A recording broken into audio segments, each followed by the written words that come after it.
Welcome to the Mystical Musings with Friends podcast. Join us in these fun, consciousness-expanding episodes hosted by myself, Kimberley Leite, where we discuss the world of the mystical and how this world can enhance your life experience, along with spiritual teachers and leaders from around the world.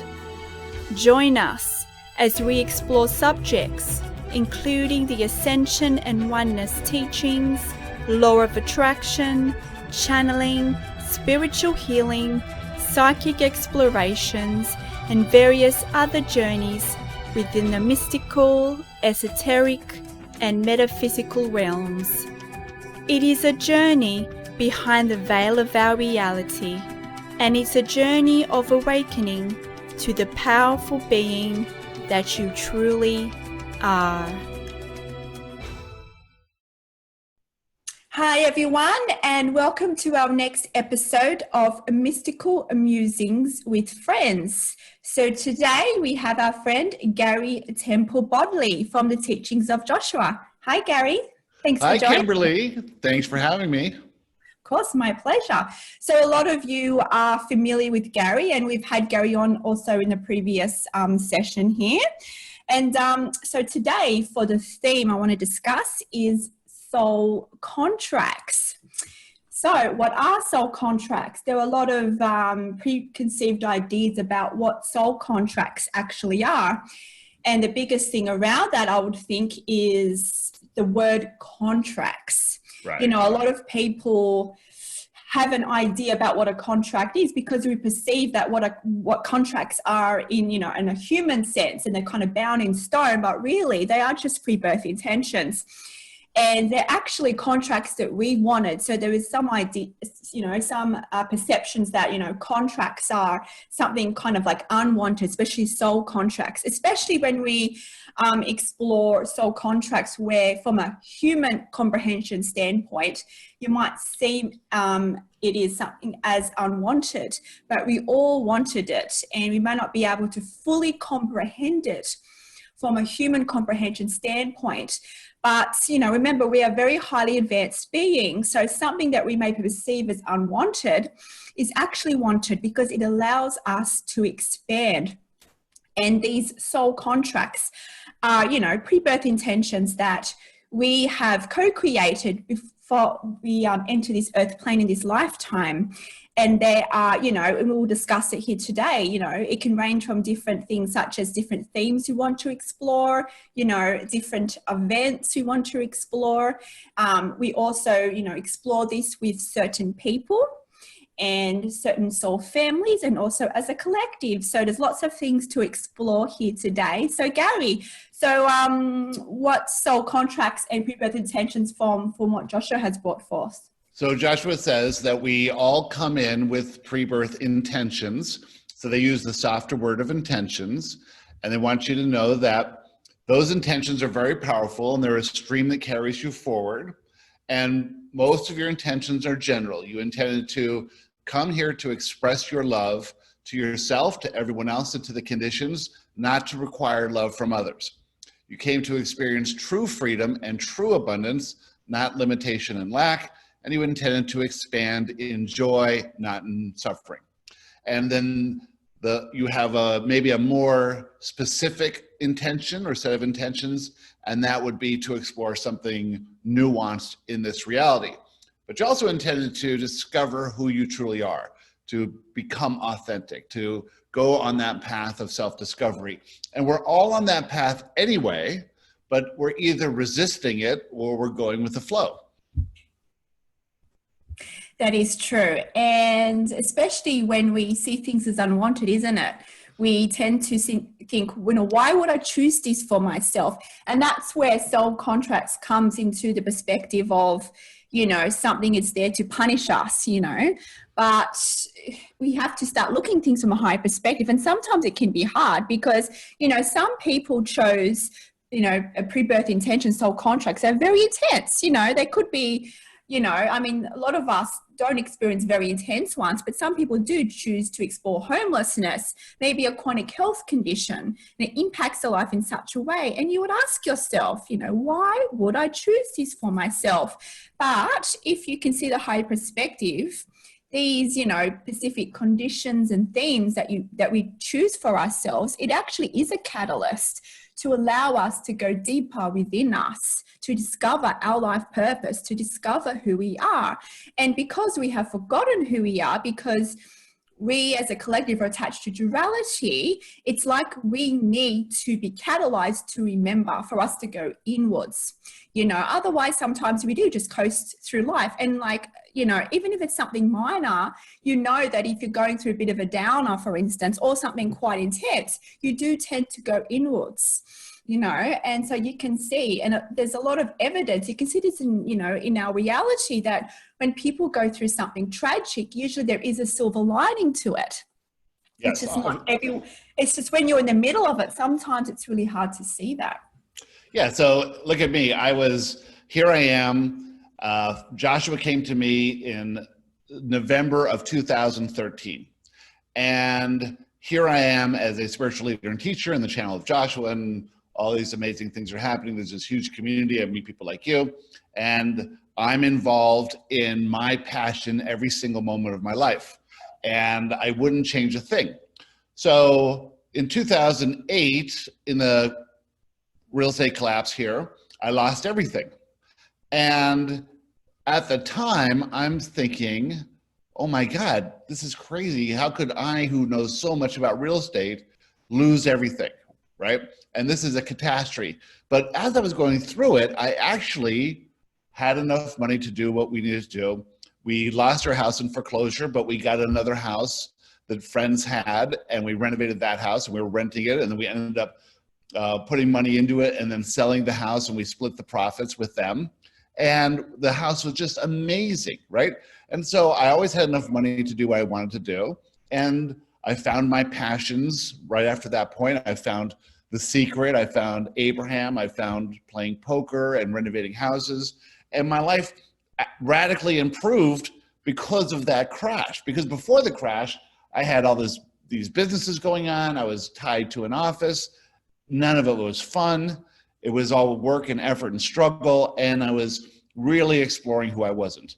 So then I lose everything, and then basically 5 years later, Joshua comes, and then 7 years later, here we are, you know? And it's like, that was meant to go through that thing in order to get here. And if I didn't go through that thing, I would have been stuck in that old life still. Yeah, and that's very common actually, especially in the light worker community. You know, my journey, you know, was a similar thing. I had to go through something what seemed quite catastrophic also. Like I went through really, you know, intense trauma. And, you know, that really catalyzed me. And what happened is I became completely numbed, dissociated. And then I searched for healing, and then I really got into like law of attraction, you know, Louise Hell, you can heal your life and all these kind of things. And then I found The Secret, I found law of attraction. At that point it was more for healing. And that brought me back to me as I was a Reiki therapist, and I was attuned like 2008, but I kind of like let it go a little bit. And that brought me back to that self-healing, got into law of attraction. And then from there, I had the feeling I wanted to be a counselor to help others. And through doing that counseling journey, I discovered that, especially in my course, it was very common. And there's a phrase, and it's called the wounded healer. And there's so many other therapists or counselors that have come through a background of, you know, trauma or hurt, because then it kind of catalyzes and activates this calling to assist others. So then as I'm working as a counselor, I discovered I can channel. And at the point of time, I realized, you know, I'm doing much more than counseling. And then, of course, I discovered you, not by accident, of course. Right. The very first week, I mean, we've discussed it before, but the very first week was a Law of Attraction Roundtable many years ago, the first roundtable. I discovered that, and then I discovered I could channel, and then I became a channel. So, And I'm so thankful for what I went through, even though like from a human perspective, I could stay in a victim mentality, even though I really physically died from that. I could have lived a life of, of victim mentality, but it depends on, our inner work and our shadow work, as you like to call it. And if you can do that, and if you can go inwards, it will activate your life purpose. And 100%, I won't take back what happened to me, because that allowed me to discover who I am, Yep. So it's a blessing. So it happens for everybody in every kind of walk of life. There is a blessing in everything. And so there is this fear that people have about, oh, I hope that doesn't happen to me. I hope that doesn't happen to me. So they protect themselves. They become more entrenched in their victim mentality, and they live small lives, hoping these things don't happen to them. And what the thing is that those things aren't for you. They're for those people. Yes. What's coming to you, you want to come. And if you can approach life from that aspect where if this thing I'm worried about comes, it'll work out. If this thing I'm afraid of comes, it'll work out. And if it's not for me, it's not coming. So that frees you up to focus on what is for you, what you do prefer. Change that approach of fear that everyone's in, especially right now. And then if you can maintain your alignment, you'll be guided very easily to this life. But if you resist it, I think that makes, that makes it like you can opt out of it. Yes. And I think that most people are sort of opting out of their life purpose. You have to either have something big happen to you, or maybe, maybe it's just not for everyone, but there is this awakening happening, and we're seeing these huge numbers of people are interested in law of attraction. Why is that?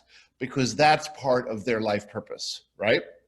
And so they get involved in law of attraction and they go with it, but they're still trying to control things and resist it and trying to get people to like, love, and respect them, be successful, live that Western lifestyle, and they can't really get through it. So it's sort of interesting. I don't know. It's like the pre-birth intentions are calling you forward, but you can resist it every step of the way if you want. And that's what a lot of people are doing. And that's right, because, people are fearful. Because what happens when we're called to our life purpose, depending on how we see ourselves, we may not see ourselves as worthy. Like I know at the start, when I started to channel, I started to question myself, am I being crazy here? And then as, like for me, because of my abilities, I always had abilities since I was a teenager, but I kind of brushed them aside. And there was things in my life that always brought me back to it somehow. It's like the universe is saying, hang on, you're supposed to explore here. So we're going to create events in your life for you to go inward and reconnect to who you truly are. Because the universe is actually us. We are guiding ourselves. Yeah. And resistance kind of pinches us off from that life calling. We can coast through life. That's fine. There's no wrong here. But we are all called to greatness. This is time of great awakening. And I know it can be scary because sometimes we do have to step through fear. And we might be afraid of what people think of us. Who am I to be this, leader and teacher? Or who am I to bring forth a new modality or new ideas, Yeah. But this is a time of great awakening, and so many of us are being activated right now. And you touched on a good point, Gary, is that, there are soul contracts, like we felt in an individual sense, so there might be certain themes you want to explore, certain vets you want to explore, and we do this with our soul families. And people that are closest to us are usually, playing that role for us. But there is also collective soul contracts. So because we are one, even though we perceive ourselves to be individual, we as a human collective are one. And this is time of great awakening. So we as a collective have chosen, that's why 2020 has been such an intense year, guys. It's not by accident. This is all this stuff is happening because we wanted this to activate and trigger us, to allow us to come more together in oneness. So you're seeing this happen, and I know there's a lot of people who've had fear, but now you're seeing people, like the voices are being activated, people are now coming together.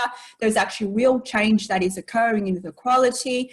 So change is happening, and it's we as a collective have chosen it. And even though we might see certain things as tragic, you know, from a higher perspective, you can see how the players involved have played a specific role to activate, to trigger this grand movement that's happening all over the world at the moment. So, Joshua was talking about the cop Chauvin and George Floyd, and saying that these two are eternally connected. They've been sons and fathers, brothers, husbands and wives. They've been connected, and they came here to do this, to enhance equality, to move equality so much forward, right?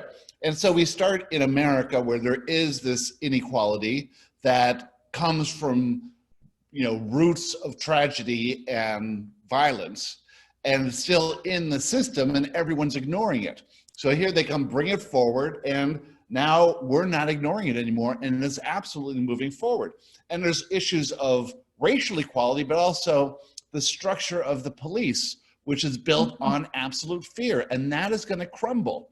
You know, all these institutions built on fear. So you look at this policeman kneeling on the neck of someone who's in handcuffs, being filmed. I'll bet you in 6 months from now, he'll think to himself, I couldn't get off, you know? It was so weird. I couldn't get off his neck. And it's like he literally was in that moment doing what his contract was. And that's a super intense contract there. Right? It is. Right? Yep. But those ones, school shootings and all kinds of these little, well, not little, but these events are leading up to this, to bring love into these areas more, to wake people up, to get them from sleepwalking through life to thinking about things, right? And how they believe things to be, you know? And so there's a great divide in America right now between Black Lives Matter, right? And All Lives Matter.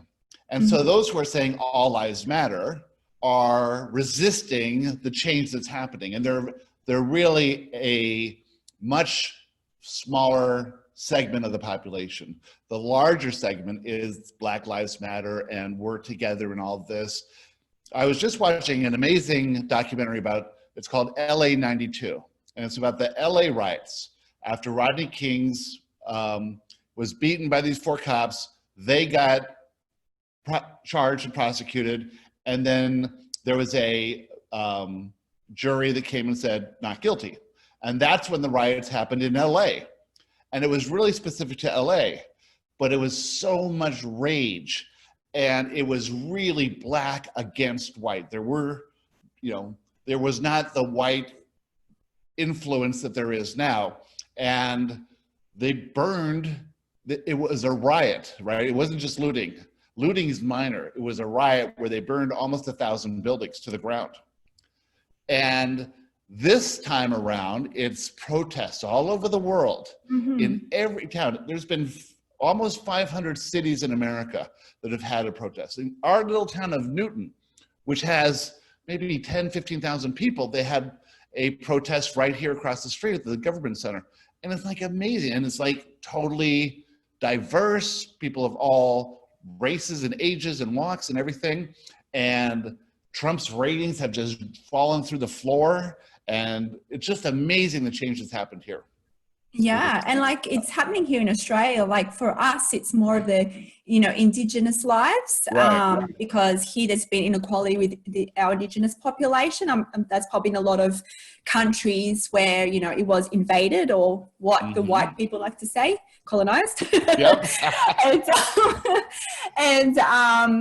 So there's been obviously a lot of deaths in custody here and injustice there. So in Australia, there's been protests in relation to that, but more focused as well, supporting what's happening with Black Lives, but also in Australia, specifically the Indigenous lives.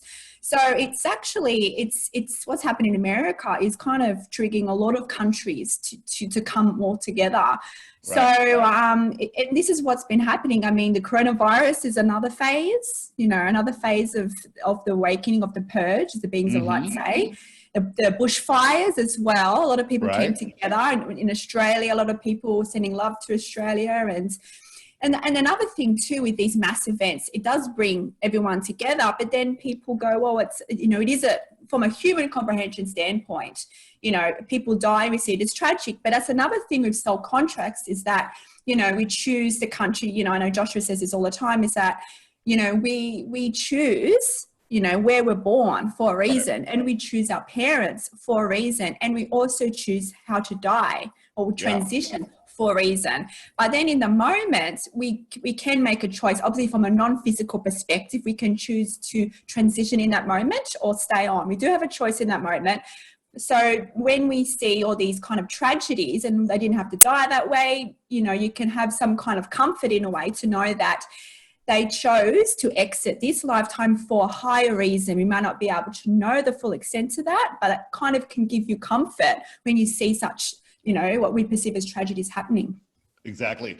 In fact, 9/11, that happened on a weekday in the morning, and only 3,000 people died of these two towers that held hundreds of thousands of people. I've been in that building, and it is massive, and just in the lobby, there's 3,000 people. You know, it's just unbelievable how big it is. So this implies that a couple of things. One, that a certain number of people will be guided not to go, you know, and if it's not for you, you won't go. So all these stories I hear is these amazing stories about how people had something else to do that morning, had a doctor's appointment, or couldn't get to work on time because of traffic, or some road was out. And so, you know, imagine a school shooting too. The children choose to go there or choose not to. There's a case I read in the school shooting, the famous one in Connecticut.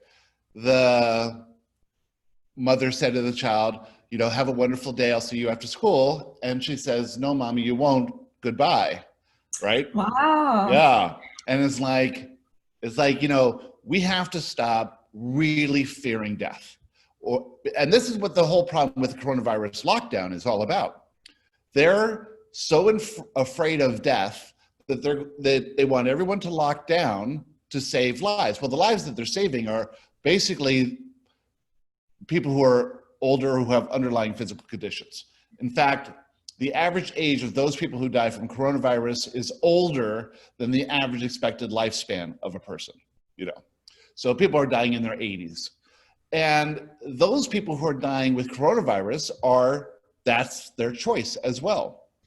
So this whole system based in fear is making choices based in fear and decisions based in fear. And while I say this time of being locked down in Corona is an amazing time to reset your priorities in life, and it's good for everyone, you can go through this lockdown in absolute joy and have so much fun with it, which is what we did. And we've been having parties here. We have dinner parties every weekend. We've been going and visiting friends. We're going to go to New York City in a couple of weeks. We have been living our lives like normal and allowing everyone else to experience the lockdown. But we haven't been doing it in fear. We've been doing it in understanding how this is all working. And if we get coronavirus, that's going to be for our benefit in some way. That's true. Right. And so this is a whole new approach to life, where you're not living in fear, where you're living in faith of how this universe actually works. This is not easy. It's taken me 10 years to get here. But now I work in pure alignment with my inner self. And so my whole job is to feel good and maintain that connection, right? And you can't maintain that connection in fear because you disrupt it. And you're not always in fear. You come back into alignment all the time. So you're receptive to inspiration. But if you're maintaining it all the time, I'm receiving inspired ideas every minute of every day, you know? Think about this idea. Think about that idea. Go check the mail. Research this thing. And my life is just this amazing living in the day. So I'm not thinking too much about tomorrow, and I'm not thinking too much about yesterday. And I'm just going with the flow of what's happening right now. And it's leading to these amazing things that are happening. That's wonderful. And, you know, of course, that's all about working on our vibration, doing our shadow work, our inner work, our soul work when things come up. changing our perspectives from one of fear and duality to oneness and love and acceptance. Of course, you know, no matter where we are in life, I'm sure you, Gary, you know, you're doing the work, I'm still doing the work whenever it's triggered, because we as a human collective, where even though we move to oneness dimensions, we're still attached to duality, which means we're still in this transitional period, which means we're still going to experience fear at times. It may not be as intense, but it's still going to come up for us. And that's another thing with soul contracts, is that perhaps you are, you know, in lockdown with someone who, you know, because of your combined soul contracts, is supporting you in a certain way. And that's why, you know, you're expressing, you know, how you're feeling in lockdown in one of joy. But for others, for instance, because of their soul contracts, perhaps people that they're closest to them are going to really trigger them to allow them to find something within themselves. So everyone is different here. Even if you can maintain an alignment, someone close to you will, if it's part of their soul contracts, will trigger you in such a way to allow you to go deeper. Perhaps it's for you to find your voice, for you to discover how worthy you truly are. And there's a lot of soul contracts here. And, you know, we are going through what is called a purge. So this is why, like with the bushfires, the coronavirus, what's happening now, it's like all these programs based on duality are coming to the surface for us to address it and transmute it to love and oneness. But along this way, people, our soul families, attached that are aligned with our soul contracts are going to help us. So they don't necessarily have to be, you know, awake in our terminology. You know, often, you know, we're all highly advanced as one another, but some people chose to remember more of who they are than others, but they are your master teacher. Those that trigger you the most are your master teacher, you know, and usually it's those people close to you. Well, this is what Joshua calls a manifestation event. So it starts at a thought, but let's just say a physical, actual event. You get in a fight with your mate and they trigger you. Well, what they're triggering is a limiting belief. And so when the limiting belief is triggered, it's just like a survival instinct thing. You're going to feel fear because from your perspective, now that they've done something, you've dropped into this limited perspective and you perceive a reality of danger, which is not true. But because the limiting belief is there, this is what you perceive. And so what we did in the old approach to life is we tried to control them, because fear and control are synonymous. When you are triggered, you dip into a lower stream of consciousness and you pull up an urge to change the condition. And so you're either going to control yourself or you're going to try and control them. It's still control, whatever that is. Now, if you can look at this, what's happening here is that this person who's here is here for your benefit to do this actual thing, to trigger you. But if you're going to try and control them, then you're missing the point of the event. And what we do now is we look at that limiting belief and we prove it's false.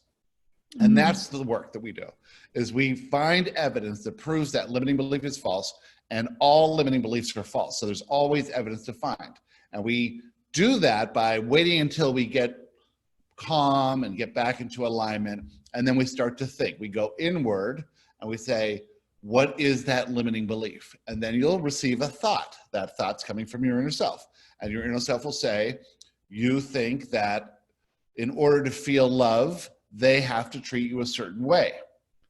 And love cannot come from other people. Love comes from source and is expressed out from you out. But if you're relying on someone else to express their love to you to make you feel worthy, it's never going to happen, because that's the limiting belief that's going to be triggered over and over and over again. Yeah, and it can be intense, especially now. It is, you know, a time of the Great Purge.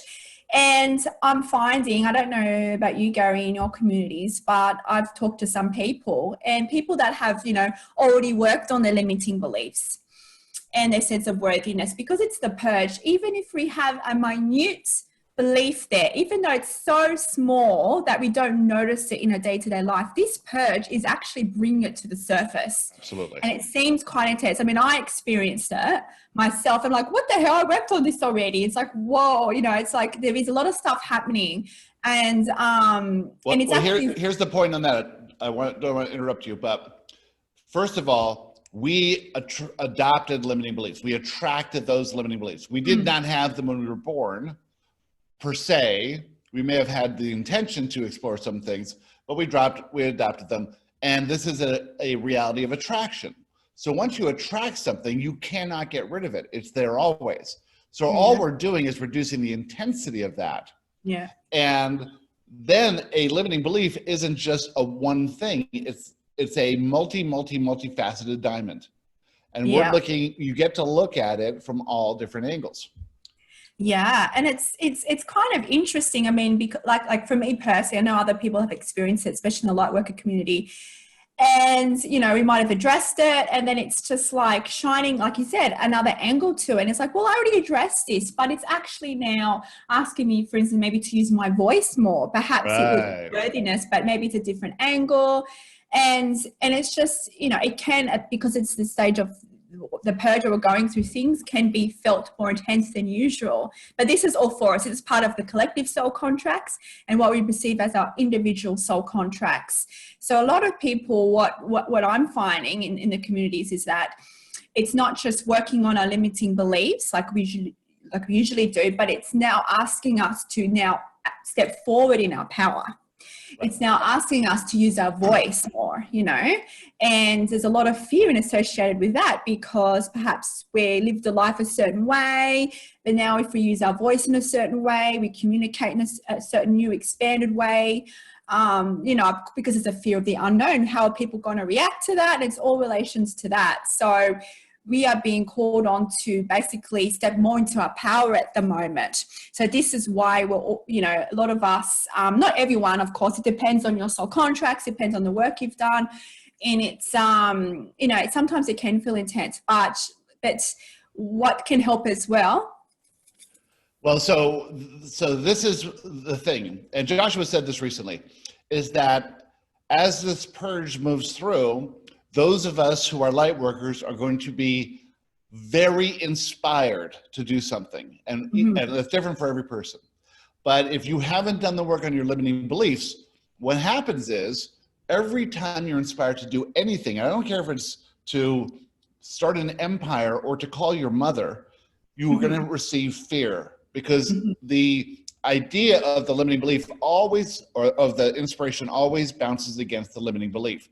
And that props up this fear. Well, if the limiting belief is really intense, the fear is going to be really intense, and you're not going to be able to push through it. You're going to have to succumb to fear. And we're being called to these things. And so the work is not to work on the limiting belief so that you feel better, which that's the benefit of it, but so that when you're inspired, the fear won't be so strong. And then you can push past the fear to do what you're inspired to do. We're all inspired to do things, right? Yeah. Especially when we were younger, we were really inspired. And we all prevent ourselves from doing those things because there's a fear associated with anything we're inspired to do. And we tend to succumb. And if we build this momentum of succumbing to fear, we end up living smaller lives. If we start pushing past fear and see these amazing things that happen when we push past fear to do something we're inspired to do, then we build this confidence. I can do that. I can do that. I can do that. There's always going to be fear. It's never not going to happen. That's right. Yeah, but I promise you, by being more confident and having more faith that things are going to turn out when you act on inspiration, that's where all your power is. And that's right. And that's why we always have to work on our vibration. So it's not just when we're triggered. That's why we always have to do the work. Always, you know, this is why both me and Gary have, you know, discussed how it's important to do, you know, your spiritual work, your inner work, your meditation, working on your limiting beliefs whenever you are triggered. But once you start to understand that there are soul contracts in play, those that trigger you or situations that trigger you, you can start to see that as a blessing. You can start to see, it might be difficult in the moment, but you can sort of dissociate yourself in the moment and be the observer and be like, wow, I chose this for myself.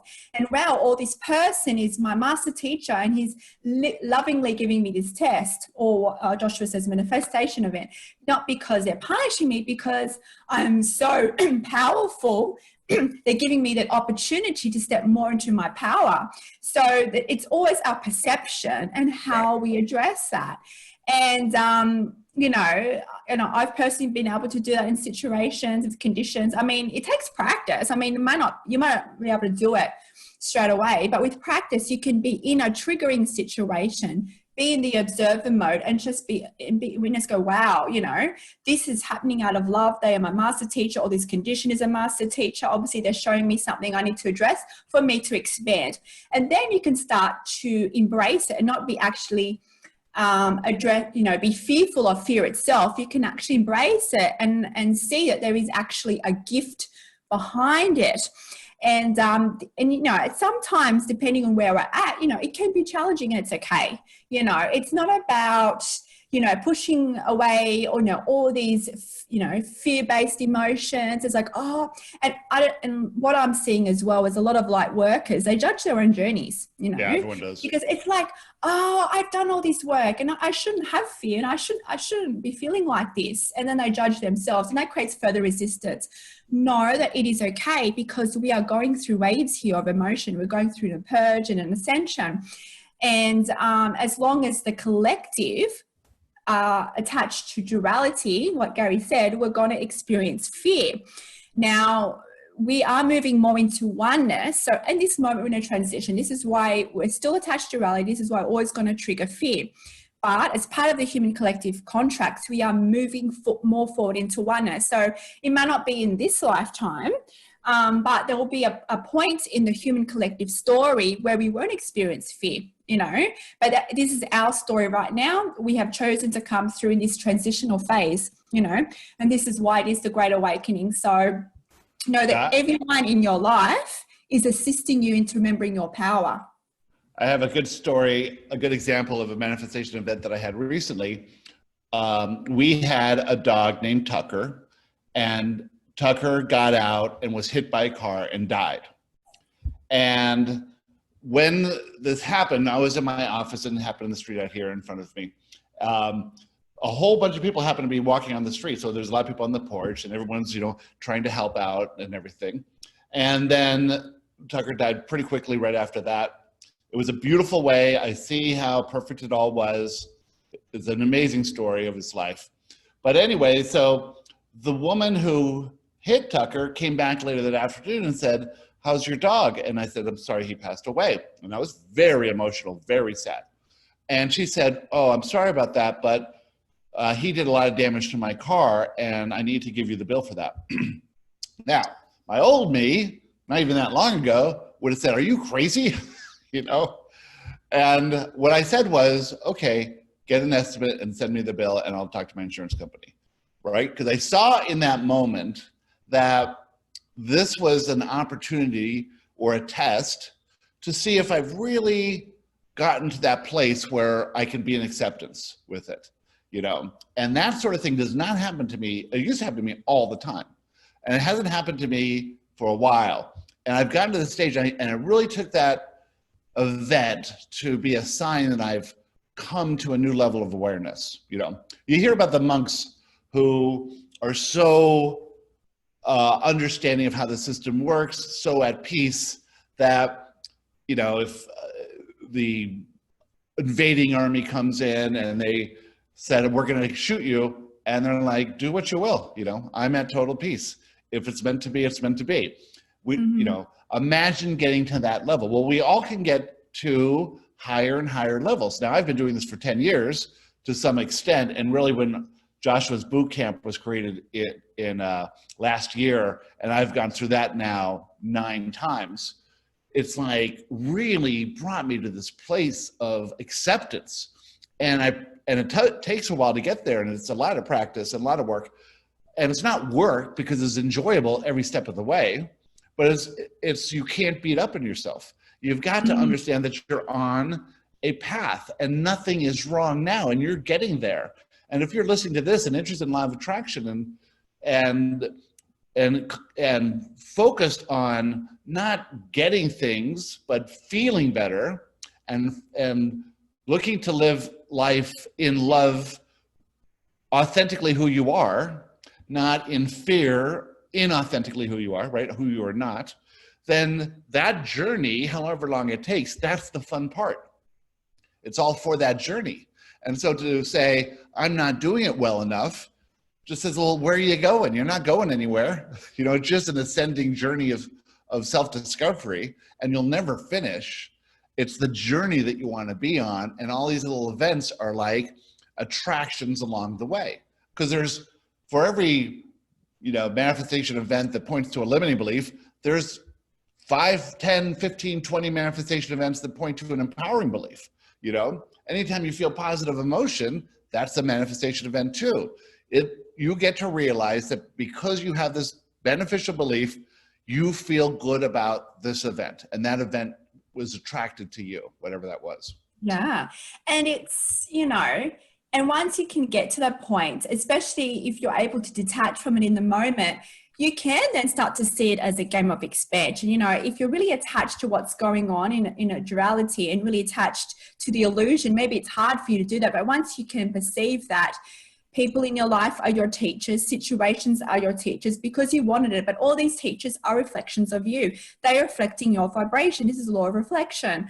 And once you can see this in the moment, you can start to play around with it. You can go, oh, I'm triggered right now. I feel like shit at the moment. I feel like not worthy at the moment. This is interesting. You know, you can start to be the observer here and go, wow, there's something here I need to look at. And you might not be able to, you know, find it in that moment, but just to have the awareness that there is something there is a very powerful first step.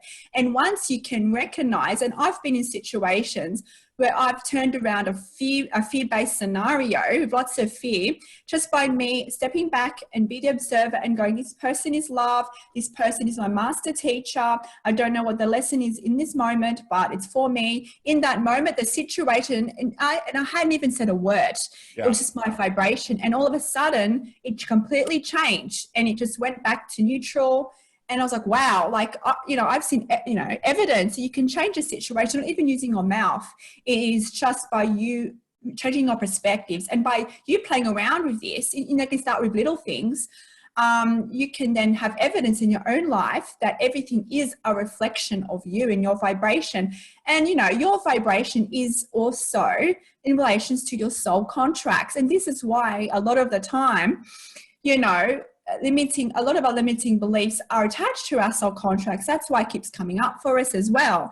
And you know, I mean, I can use it as an example in my life. Like, luckily enough, well, not luckily enough, but because of my soul contracts, you know, I'm sensitive to a lot of things, sensitive to energies. I have been able to see my multidimensional lives. And one of these lives was me in another life, which is a parallel life. You know, I was a teacher there, you know, teaching ascension teachings, being a leader and teacher there also. And, you know, I was prosecuted for it and I was killed for it, right? So soul contracts, what happens? Carries over to another multidimensional life and it carried through into this lifetime. Which means, yes, I was meant to be a teacher and leader in this lifetime, but what came with it is intense limiting belief, because I was killed for it in another life, that I would be prosecuted in this life, you know, for being a teacher. And do you really have a fear of that? No, well, obviously, what I'm doing now, I've obviously worked on that to such a level. So you had it before? Of course, like, but I push past the fear, of course. And I mean, it's always there to some level. I mean, obviously I am publicly sharing these teachings, but of course it's a limiting belief. Like you said, as long as I'm still attached to reality, that fear of being prosecuted will be there because part of my soul contracts, but I'm pushing past it and it's evolving, you see. So even though I might not be physically killed in this lifetime, there's social persecution, right? So maybe if I was to put my teachings out there, maybe my friends will shine away from me, my family, my loved ones turn my backs around me, for instance. And you know what? At the start, I did have this fear. Yeah, I did too. especially because I was a counsellor, and I was like, okay, I'm a counsellor. People are really going to think I'm a nut job because, you know, people are going to think I'm actually delusional. And then what are people going to think about me and my profession, and then all these kind of things. And I had to really work on that. But you know what, Gary, and I think I've told, you know, my followers and the audiences about this, is that, you know, at the very, very start, you know, when I started to channel, I didn't channel like I did now, you know, very expressive. You know, I was kind of channeling like this, you know. And, you know, I received guidance actually through another, but I knew it was channeled through this person, so I'm very in tune to this. It's like, why don't you just put it on YouTube? I was like, how no? I was like, you don't understand how much fear I had. So much fear. This was only like a few years ago or so, you know, it wasn't that long ago, 3 or 4 years, yeah, 2 years anyway. And then I was like, but I'm not, you know, because you want something to be perfect. And because I knew it was guidance, I was able to be, because of my soul work I'd already done to that point, I was able to push past the fear. And yes, I put it on YouTube, even though I kind of talk like a robot, doesn't matter. And right. Even though, you know, a lot of the sessions were like a lot of technical issues and all this stuff, I'm like, doesn't matter, accept the conditions, putting it out there, letting go of control, addressing my control.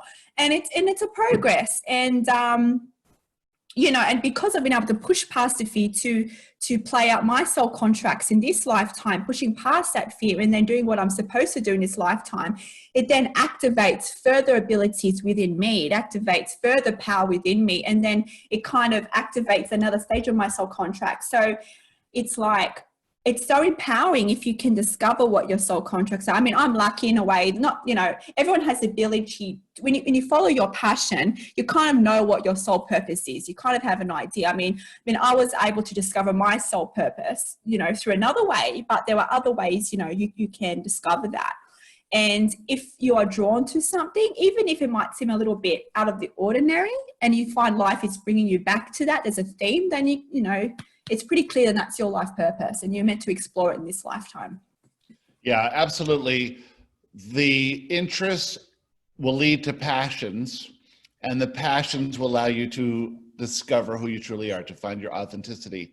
But most people won't, you know, really follow their interests because they're worried about what other people will think of those interests, and they won't really, you know, go dive deeply into their passions because they're afraid of failure and they think they should be good right away. It's a journey of coming from, you know, interest to thinking about starting this passion, to getting your feet wet, to getting a little bit more proficient, and to having an experience that might be totally different than what you think. But this is how you find your soul's purpose. And your passion could maybe last for a few years, you know, because it's going to lead you to some other passion that you're not ready for yet. Mm-hmm. Because exactly. These things have to adjust your idea of who you are and what you're capable of, your beliefs about yourself. And as you do more of these things, you'll realize that you're good at this thing and you're getting better at that thing and you have a knack for this thing, and your innate talents and special attributes will become known to you. And if you're not really following your passions, they are not known to you. And if you're trying to do something else to make money or to get famous or, you know, find a mate or something, it's like you're in this direction that is really opposite of what your soul's purpose is. You have to realize that what's interesting to you doesn't matter what it's interesting to anyone else. If you go in that, I watched this show on TV the other day about this guy in America who went to Japan to become a bonsai tree horticulturist, and he had been there for 7 years, and he was just about finished with the watering the bonsai tree stage, you know. So the first 7 years was watering the bonsai tree, and he did it perfectly. And then the next stage would be, you know, trimming the tree or something, which would take another 7 years or so. And he just loved it. That's how you know it's your passion, because like right now we've been talking for an hour, right? Yeah. It went by like that, you know. So for us, this is our passion, talking about this subject. It's fun. It's not work. It's not effort. It's easy, and time flies by.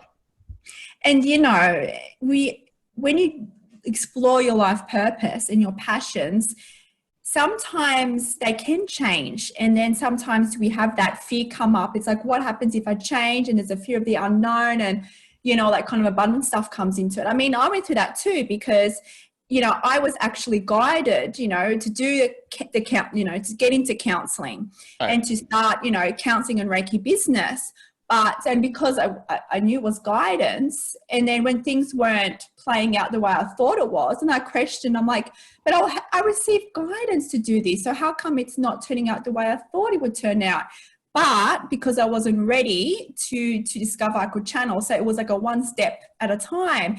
And then it wasn't, like, I guess, being expressed the way it's supposed to, like as in regards to like success, because it then allowed me to kind of close that chapter and then embrace who I am as a channel, and put that and focus that, you know. So it's kind of, sometimes our passions lead us to just one step, and once we can embrace that, we kind of have to be able to let go. Right. So, you know, I invested a lot in this counseling business. You know, I did 4 years, you know, in Australia, I know the criteria, the qualifications is different in America, but over here you just needed to have a degree, and then I had a postgrads, and then I'd spent all this time and effort to be a counsellor, and then I set up a business. And then, you know, if I was to focus on counselling, of course, you know, you could think, okay, I'll be more accepted in society, I have probably more opportunities to make more money, and so forth and so forth. But I discovered I can channel, and I discovered I obviously enjoyed it a lot more and more fulfilling. And then as I concentrated more on that, I was like, I just can't do mainstream counseling anymore. I felt like it was limiting myself, limiting my clients. I mean, I incorporate now that in my counseling, but I kind of channel and kind of have the approach of some sessions I do of a counseling session, but it's channeled information. And it's, so, you know, I kind of let go of that and I embrace this, you know. And of course, there might be some sectors of the community who don't fully understand what channeling is, and they might turn their backs on this information, but that's fine because they're not ready. Right. But this is the time of the Great Awakening. And like what you said, Gary, there are so many people now are looking into these kind of higher perspectives and seeing beyond the veil of physical reality. And what's kind of exciting that I'm seeing is that because of the Great Awakening, you know, there are different phases, and one of the kind of first stages of awakening is that you start to explore ideas behind the veil of physical reality.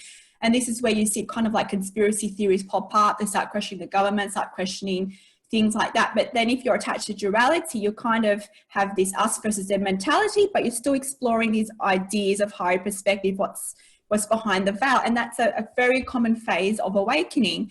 And as we can let go more of these ideas of duality and fear, then we become to see that that's also an illusion, and that all that is happening in our life is for us, and anything that's us against them is an illusion. So, I mean, this is why I'm kind of excited, because I'm seeing a lot of people, even though a lot of people are still maybe attached to that fear-based perspective, that phase of awakening, it's still part of the Great Awakening. So I'm very excited about the collective and how we as society are really moving to oneness. And we might judge that, oh, how can that be oneness when there's violence and this and that? But, you know, we have to kind of let go of our attachments to what's the, you know, how we're supposed to get there. You know, we don't know the full picture because we're humans, right? But you can see evidence, can't you, that we are moving more to oneness. What's amazing is that more people are listening to Joshua Live by far than ever before. And that podcast is ranking in the top 100 of all these different countries. In one country the other day, it was number 5 of all podcasts. It was a tiny little country. Forget which one it was. Number 5 of all podcasts in that country. Number 4 was Oprah. You know? Oh, wow, that's awesome. It's like, and when I went to Amsterdam and saw Abraham, I've seen Abraham say a dozen times, and usually there's 200, 300, 400 people in the room. There's over 3,000 in this huge event space for 2 days in Amsterdam. You know, first time I went to see Abraham was in around 2012, and it was a big, gigantic 2-day event in Asheville. And there was maybe 300 people there. There was one person not from America in that group. Going to Amsterdam, all these Europeans from the Netherlands and Sweden, and we're seeing that in the podcast too. All these European countries, England, like crazy, are coming on board now. They're a couple of years behind the US and Australia, but now they're all coming in. There's probably tons of people listening to this podcast now all over Europe. France, the Joshua Live podcast is huge, and so is the Law of Attraction Roundtable. They're so big in France, and it's English, you know? It's like, how does it get in the top 100? And it's an English, thing, because there's so many French people who speak English who want this information, and they can't really get it in French. So it's really coming to a wave that is getting bigger and bigger and bigger. Yeah, and it's you can see it, how this great awakening is really catalyzing and activating us. So, and that's another note, just because there are people who have chosen not to know more of who they are, it does not mean that they are less awake than us. It's just people are playing the specific roles for us. So, they are master teachers, and maybe they've chosen to play that role, to trigger us into remembering who we are. But in a lifetime, perhaps they were an overt teacher to us. Perhaps they were our mother and our father. And I've discovered this, and our good friend Isabel, I've done a couple of sessions with her. I mean, I've been able to see a lot of my multidimensional lives anyway, but it was so fun to go in with her, because she does like kind of past life regression. Yep, and be able to add to that, and to and it kind of to give even more validation to what I already saw about my past lives. And things like that can also really help you if you want to have some higher understanding about what soul contracts are. But it's just I don't know, it's wonderful how you can, if you can do the work, you can really see how everything is happening for the high reasons. And things like, even things that are tragic, like what happened, with Hitler, for instance. Right. The Declaration of Human Rights was created because of that. Right. And once you understand the concept of soul contracts, you can know that all these people played a role for for human rights to be, activated and to be used without society. So a lot of things happen in our society that we may not completely understand from a human comprehension, but know that everything is happening for us. And, all these people that we see as individuals and these roles are actually all us anyway. We're all one. And we are so highly advanced. And this is why we've chosen sometimes very intense soul contracts.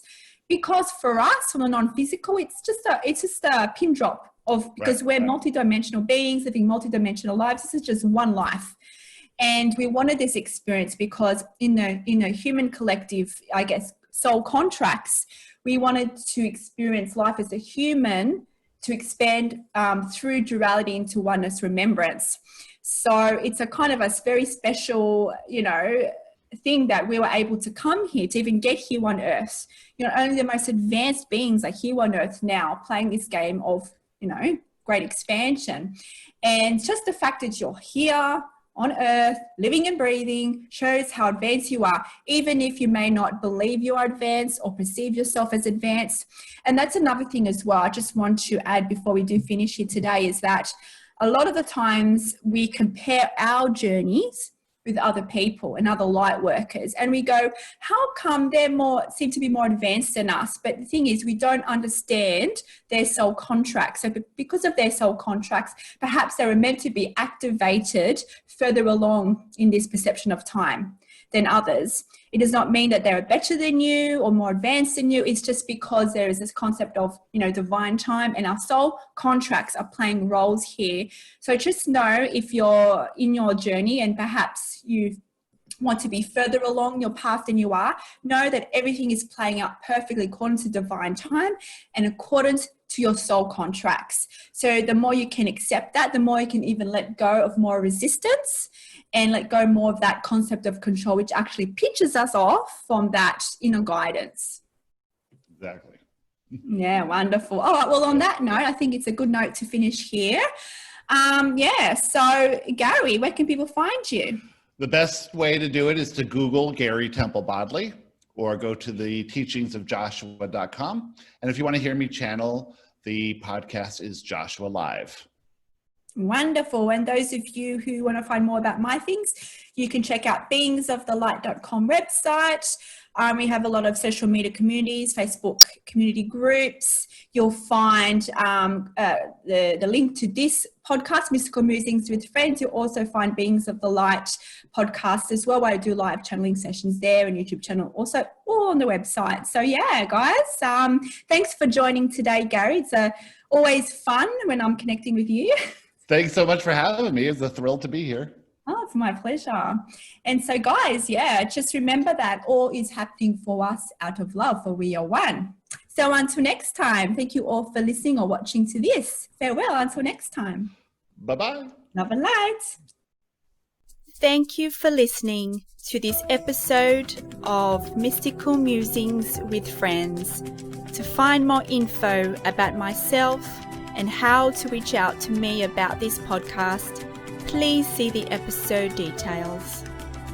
Remember, you are never alone on your journey, for you are one with all that is.